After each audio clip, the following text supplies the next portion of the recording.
우리가 살고 있는 호주 가까이에 위치한 바누아트란 나라를 아십니까? 이 나라 국장엔 우리는 하나님과 같이 존재한다고 적혀 있지요. 인구 20만 명 정도로 추산되는 작은 기독교 국가이지만 이 나라에도 깊고 어두운 상처가 있습니다. 지금부터 173년 전 1839년 런던선교회에서 파송한 존 윌리엄스 목사와 해리스 선교사가 바누아트 도착 다음 날 식인종으로부터 비참하게 살해됩니다. 캐나다 출신 조지 고든 선교사 부부도 그리고 형을 살해한 식인종들에게 복음을 전하지 않고서는 견딜 수 없는 뜨거운 열정으로 바누아트의 선교사로 입국한 제임스 고든 선교사도 차례로 식인종의 습격을 받아 순교합니다. 오랜 세월 후 1894년 12월 고든 선교사 후계자로 제임스 노블 맥켄지 선교사 부부가 바누아트의 산토섬에 도착합니다. 그들이 도착했을 때 원주민들은 글을 읽을 줄도 몰랐고 세례받은 사람은 한 사람도 없었습니다. 맥켄지 선교사 부부가 10여 년 동안 헌신한 결과 650여 명이 문맹에서 해방되고 330여 명이 성찬식에 참여합니다. 맥켄지 선교사는 이곳에서 사역하는 동안 사랑하는 아내를 열병으로 잃었습니다. 그 역시 그곳 기후에 더 견딜 수 없다는 의사의 진단을 받고 우리의 조국 한국 선교사로 지원했습니다. 맥켄지 선교사가 새 선교지로 떠나던 날 식인종의 나라 산토섬의 가난한 원주민들은 선교사와의 작별을 아쉬워하며 칡뿌리와 활과 화살을 팔아 모은 200파운드나 되는 목돈을 선교사의 손에 쥐어주었습니다. 그 돈이 그들도 처음 들어보았을 한국 선교의 씨앗이 되었다는 사실이 우리를 감동케 합니다. 멜번 인근의 한 공원 묘지. 맥켄지 선교사는 부인과 딸들 그리고 사위들과 함께 안식하고 있습니다. 한 뼘도 안 되는 소박한 그의 묘지에는 한국 나환자들의 친구라고 새겨진 묘비가 방문자들의 눈길을 끌고 있습니다. 그의 위대한 생애를 말없이 증언하고 있지요. 조셉 헨리 데이비스 선교사를 비롯한 많은 선교사들의 파송 예배가 드려졌던 역사적인 스카스 교회를 거쳐 찾아간 맥켄지 선교사 생가는 아쉽게도 최근 개발되어 현대식 주택이 들어서 있어 흔적조차 찾을 수 없었습니다. 조그만 표시석이라도 있었으면 하는 마음을 남기고 발걸음을 돌려야만 했습니다. 그 다음으로 찾은 맥라렌 선교사 자택. 온통 한국 선교와 관련된 자료와 유품들로 가득합니다. 마치 선교 기념관 같습니다. 특히 이곳은 과거 한국 선교사들이 친교하며 한국 선교의 추억을 나누었던 사랑방 역할을 한 유서 깊은 곳이기도 합니다. 맥켄지 선교사님의 두 따님 루시와 실라 여사는 94세와 90세의 고령으로 청중들 앞에서 말씀을 전하기에 어려움이 많아 우리는 영상 인터뷰를 가졌습니다. 이제부터 루시와 실라 여사로부터 나의 아버지 맥켄지 목사님에 대해 생생한 증언을 들으시겠습니다. Koreans. I went to a Korean kindergarten for a year, and then I went to first grade Korean school and learned to the 일신학교, learned to read and she learned 한국? 한국어? 해주면 돼? Yes, I learned to read and write, and then mother taught us took lessons from us for a while. She taught us mostly. It was a school run by American missionaries for their children. And there were about 20 American families in Pyongyang. It was a very big center for the Northern American mission. I was in the Air Force nursing service. Nursing service, yeah. Yes.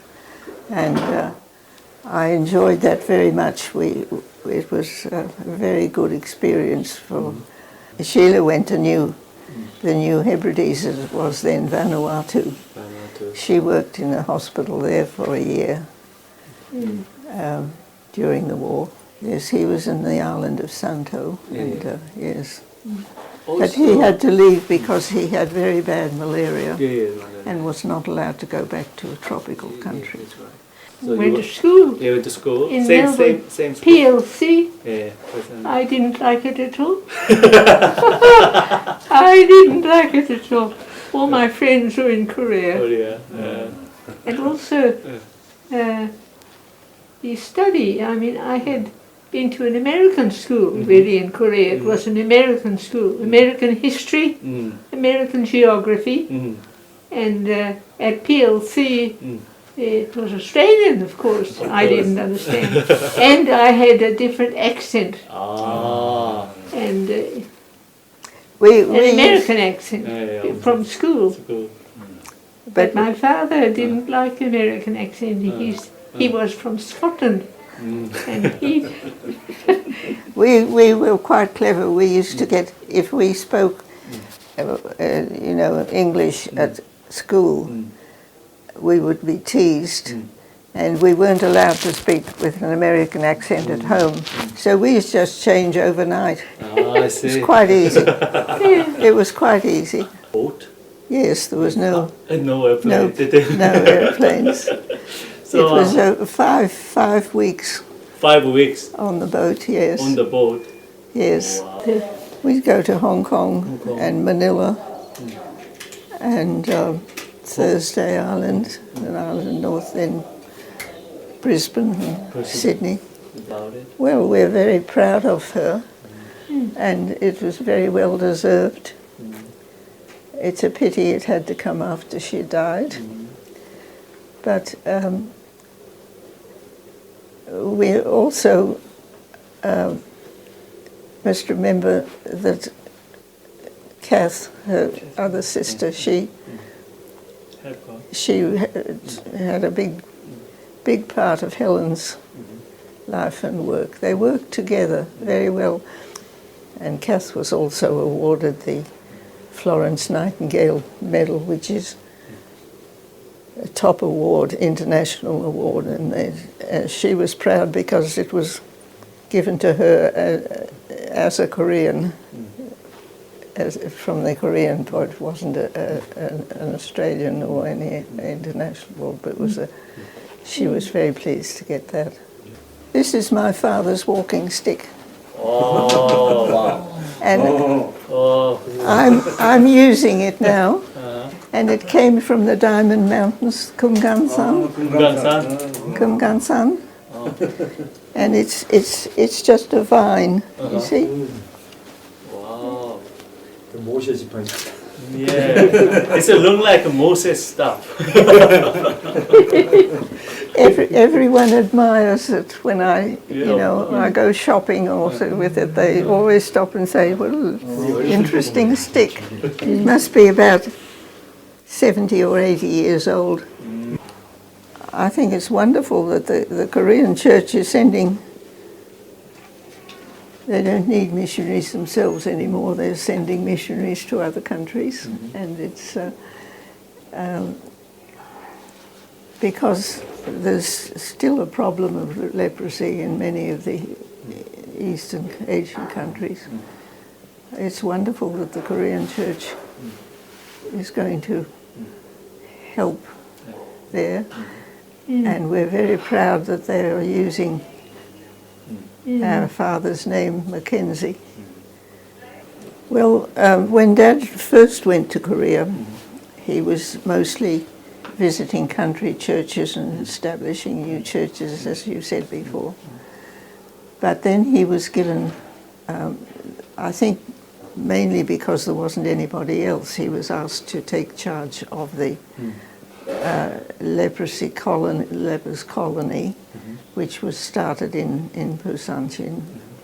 And because he was always interested in medicine, he became very interested in the problem of Hansen's disease. It wasn't called Hansen's then, it is now, of course. There was no actual treatment for the disease.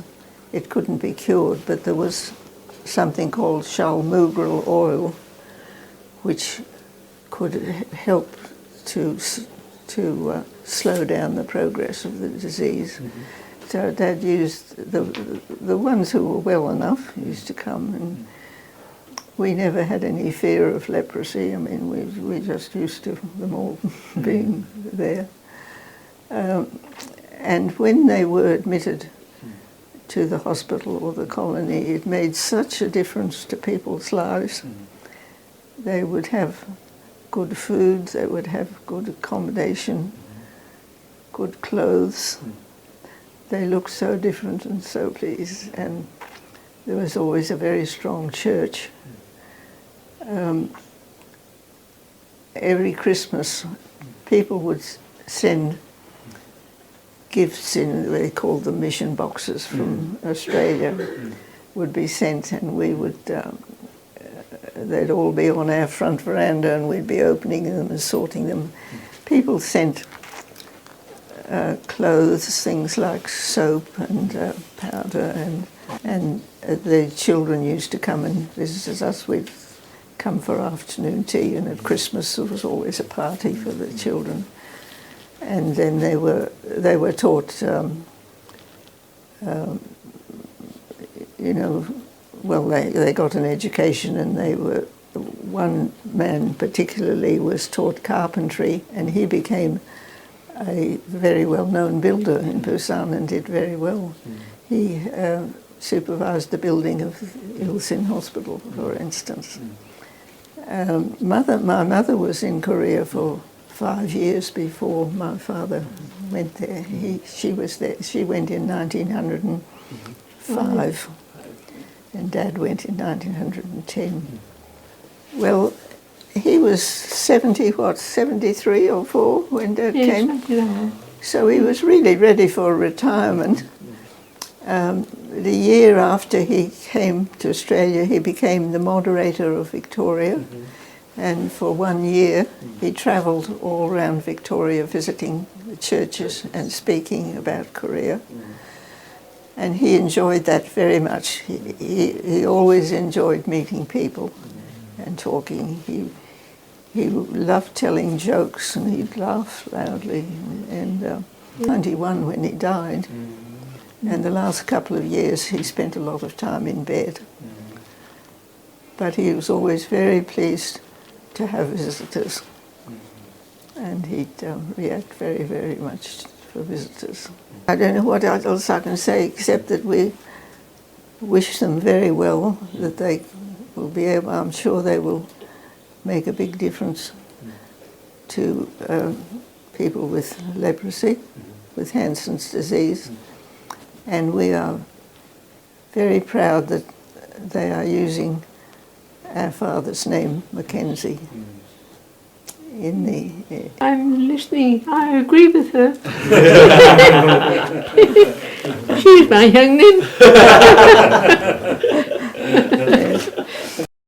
I born in We 1948. I really would like to say that we had a wonderful childhood, and I feel we've been very, very fortunate in our parents and the life we've been able to live.